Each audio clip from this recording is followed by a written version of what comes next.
بسم اللہ الرحمن الرحیم۔ السلام علیکم، میں شکیل ملک آپ کی خدمت میں حاضر ہوں۔ خبر ہے نواز شریف کا بول بالا، آرمی چیف نے بھی مکمل حمایت کر دی، سازشی رگڑے گے اور نئی تاریخ رقم ہونے جا رہی ہے۔ یہ نئی تاریخ کیا رقم ہوگی اور آرمی چیف نے میاں نواز شریف کی کس موقف پہ حمایت کی ہے، یہ تمام تفصیلات آپ کے ساتھ شیئر کریں گے۔ لیکن سب سے پہلے ذکر کریں گے گندم بحران کا۔ دیکھیں اس وقت چونکہ پورے ملک میں یہ بہت بڑا اس وقت ایشو ہے کہ کسانوں سے گندم خریداری شروع نہیں کی گئی اور حکومت اس وقت کوئی حتمی فیصلہ نہیں کر پائی، اور وجہ یہ ہے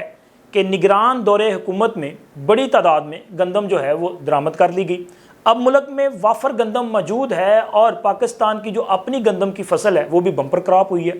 تو لہٰذا یہ پرابلم پیدا ہو چکی ہے کہ یہ گندم حکومت خریدے گی تو رکھے گی کہاں، اور اس گندم کو خریدنے کے لیے پیسہ بھی ظاہر ہے حکومت کے پاس موجود نہیں ہے۔ لیکن کیا کسانوں کو حالات کے رحم و کرم پر چھوڑ دیا جائے؟ نہیں سر، کسانوں کو حالات کے رحم و کرم پہ نہیں چھوڑا جا سکتا۔ اسی لیے میاں محمد نواز شریف صاحب نے گزشتہ 2 سے 3 دن تک اس معاملے پہ ایک طویل اجلاسوں کی جو ہے صدارت کی، پورے معاملے پر بریفنگ لی، تمام جو امور ہیں ان کا جائزہ لیا اور پھر اس کے بعد ایک حکم صادر کر دیا گیا۔ اب کچھ لوگ کہیں گے کہ سر میاں محمد نواز شریف صاحب کیسے حکم صادر کر سکتے ہیں، یہ معاملہ تو حکومت سے متعلق ہے، وہ نہ تو وزیر اعظم ہیں، نہ صدر ہیں، نہ ان کے پاس کوئی سرکاری عہدہ ہے، تو وہ کیسے کر سکتے ہیں؟ تو سر وہ اپنی پارٹی کے اس وقت قائد ہیں اور آنے والے دنوں میں وہ اس پارٹی کے صدر کا عہدہ جو ہے وہ سنبھالنے جا رہے ہیں۔ ویسے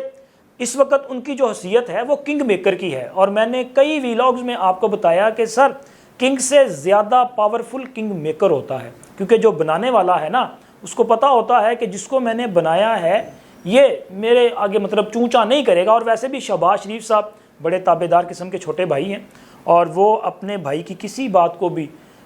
وہ نظر انداز نہیں کرتے۔ تو سر میاں نواز شریف صاحب کی طرف سے جو حکم صادر کیا گیا ہے وہ یہ ہے کہ اس پورے معاملے کی تحقیقات بھی کی جائیں اور اس سے نیب یا ایف آئی اے کو ریفر کر دیا جائے کہ جناب وہ اس کی چھان بین کر لے۔ اب نیب اور ایف آئی اے کے پاس جانے کا مطلب یہ ہے کہ سر اس معاملے پہ وہ پھر نگران حکومت کے جو ذمہ داران ہیں ان کو طلب کریں گے۔ طلب پھر کن کو کریں گے؟ چونکہ اس کی منظوری تو لی گئی جناب کاکڑ صاحب کے دور میں، اور کاکڑ صاحب اس کی ذمہ داری قبول بھی کرتے ہیں۔ انہوں نے کہا نا کہ جی میں اس کی ذمہ داری لیتا ہوں کہ میرے دور میں گندم منگوانے کا فیصلہ کیا گیا، لیکن جو ڈیٹا ان کے ساتھ شیئر کیا گیا وہ پی ڈی ایم کی حکومت میں کلیکٹ کیا گیا تھا، اور 18ویں آئینی ترمیم کے بعد ڈیٹا صوبے کلیکٹ کرتے ہیں۔ تو ایک طرح سے انہوں نے پی ڈی ایم کی حکومت کو بھی بیچ میں نتھی کر دیا اور تمام جو صوبائی حکومتیں تھیں ان کو بھی اس میں شامل کر دیا۔ پھر اس کے بعد وہ کہتے ہیں کہ گندم منگوانے کے حوالے سے جو فیصلہ کیا گیا وہ جو اصول تھا جس میں ایس آر او کے تحت منگوایا گیا وہ پی ٹی آئی حکومت کے دور کا ایس آر او ہے، تو لہٰذا انہوں نے کسی قسم کا کوئی غیر قانونی قدم نہیں اٹھایا، جو ڈیٹا شیئر کیا گیا اس کو مدنظر رکھتے ہوئے فیصلہ کیا گیا۔ لیکن سر یہ تو اب ایف آئی اے، نیب یا کوئی بھی ادارہ جس کو یہ معاملہ بھیجا جاتا ہے اس نے اس پہ فیصلہ کرنا ہے۔ لیکن کیا ان لوگوں کے خلاف اس قسم کی تحقیقات کا آغاز کرنے سے طاقتور برا تو نہیں منا جائیں گے؟ کیونکہ سر یہ ایک ہی قبیلے کے ہیں نا، وہ جناب انہوں نے فیصل واڈا صاحب نے کہا تھا نا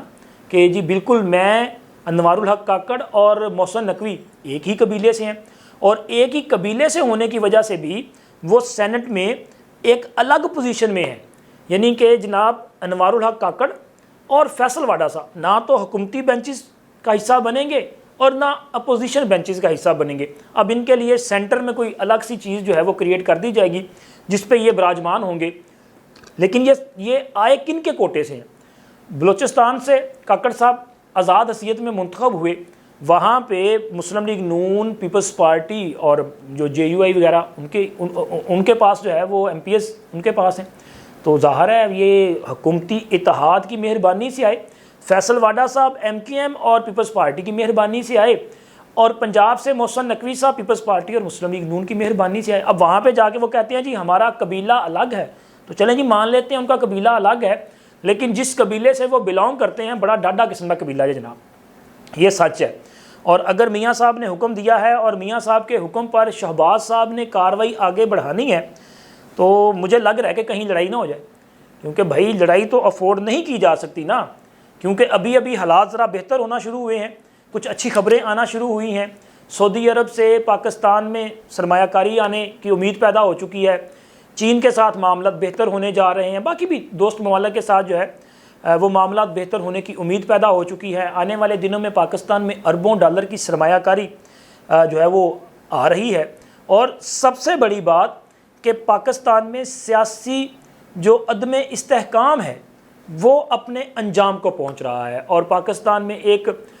جو سیاسی استحکام ہے وہ پیدا ہونے جا رہا ہے۔ اور اس سے بھی بڑی بات کہ اس قسم کی کارروائی جو ہے وہ نظر آئی ہے کہ جس سے لگ رہا ہے کہ جناب آنے والے دنوں میں میاں محمد نواز شریف اور اسٹیبلشمنٹ کے مابین کسی قسم کا پھڈا نہیں ہوگا، بلکہ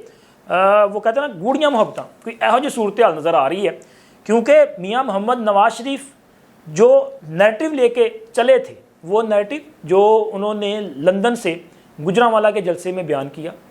اس کے بعد کوئٹہ کے جلسے میں خطاب کیا، پھر ذرا تھوڑی سی خاموشی چھا گئی، پھر اس کے بعد ابھی جب وہ پاکستان واپس آنے کی تیاری کر رہے تھے تو انہوں نے لندن میں ایک تقریب کے دوران بھی کچھ باتیں کی تھیں، ان میں بھی انہوں نے کچھ لوگوں کے نام لیے۔ اچھا، وہ نام لینے کے بعد چونکہ میاں محمد شہباز شریف صاحب لندن چلے گئے تو پھر ایک تاثر پیدا ہوا کہ شاید یہ نام لینے کی وجہ سے اس وقت اسٹیبلشمنٹ جو ہے وہ پریشانی میں مبتلا ہوئی ہے، اور انہوں نے شہباز صاحب کو کوئی پیغام دے کے وہاں پہ بھیجا ہے۔ خیر، میاں صاحب نے بعد ازاں وہ نام نہ لیے اور ذرا تھوڑا سا رویہ اپنا چینج بھی کیا۔ جب وہ گزشتہ سال وطن واپس تشریف لائے اکتوبر میں، تو اس وقت بھی انہوں نے تقریر میں کوئی نام نہیں لیا اور بعد ازاں بھی نام نہیں لیے، تو یہ تاثر تھا کہ جناب علی ان کے خلاف کوئی کارروائی نہیں ہوگی۔ لیکن حالیہ یہ ابھی آپ کل کی بات، D G I S P R کی پریس کانفرنس، اور D G I S P R صاحب جو ہیں وہ فوج کے ترجمان ہیں، اور وہ جو بات کرتے ہیں وہ ادارے کے بہاف پہ،